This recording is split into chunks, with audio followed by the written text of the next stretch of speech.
Now I'd like to welcome Erin here. She and her husband experienced a lot of pretty significant life transitions over the past year, all in the middle of a pandemic, and she is going to share with you what that was like for her.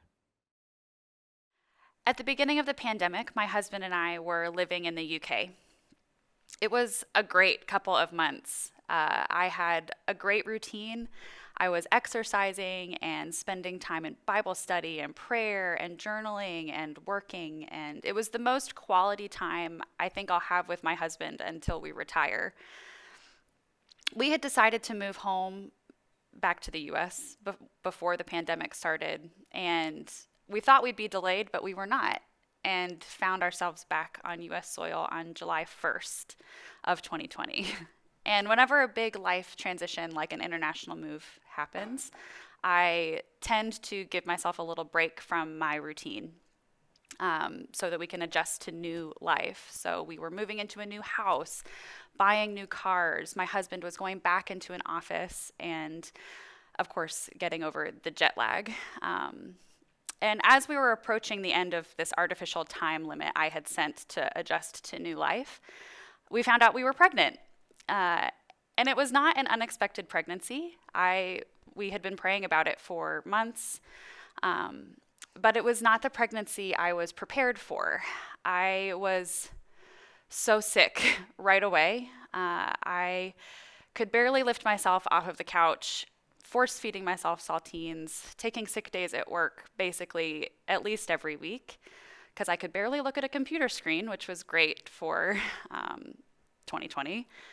Um, and I ended up feeling really alone.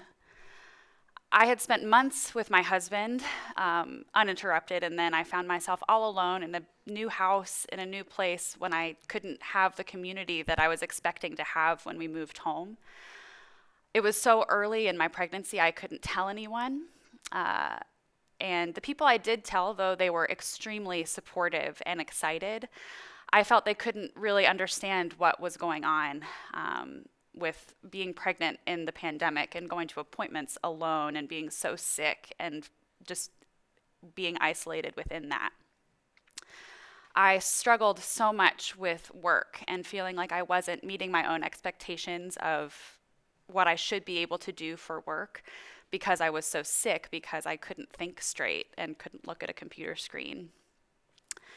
I also felt really far from God, and in retrospect, I have realized that my routine of Bible study that I built up over the years in the UK was what made me feel God's presence in my life. And when I didn't have that routine, I couldn't see Him working in my life.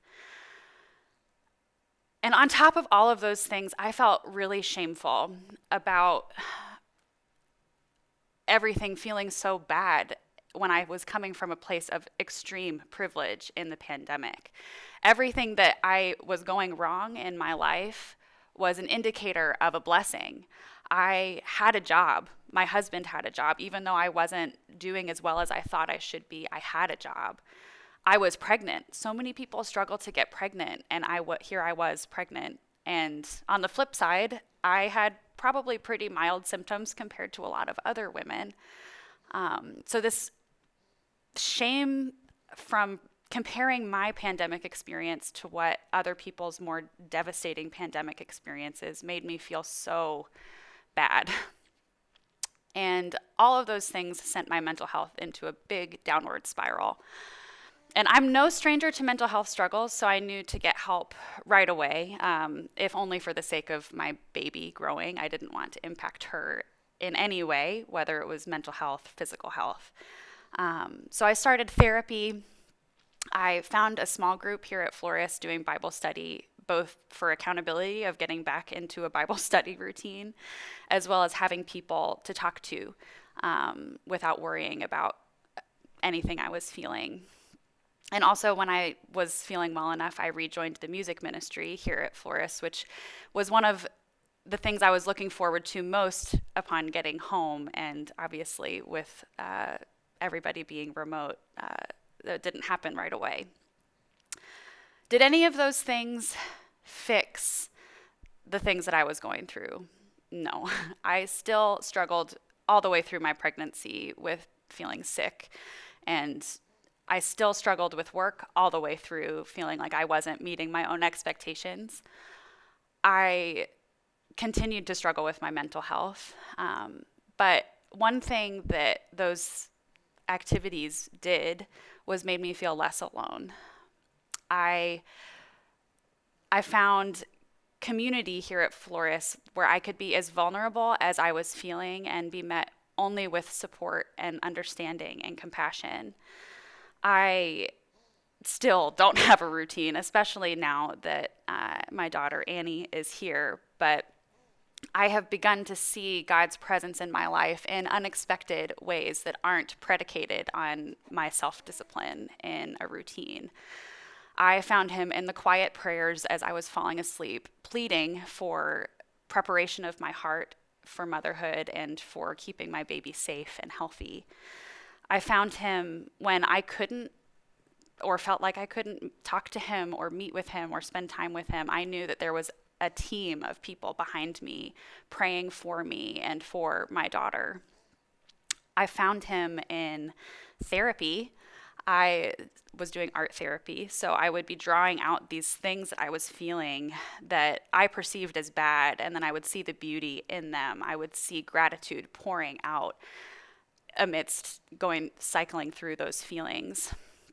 And I found him coming back to worship in the preparation for recording here and while we were recording with the team of people, which, as you know, worshiping through a computer screen is so different from worshiping in person. And finally, I found him very, very powerfully in the safe delivery of my daughter last month and in this first month of motherhood.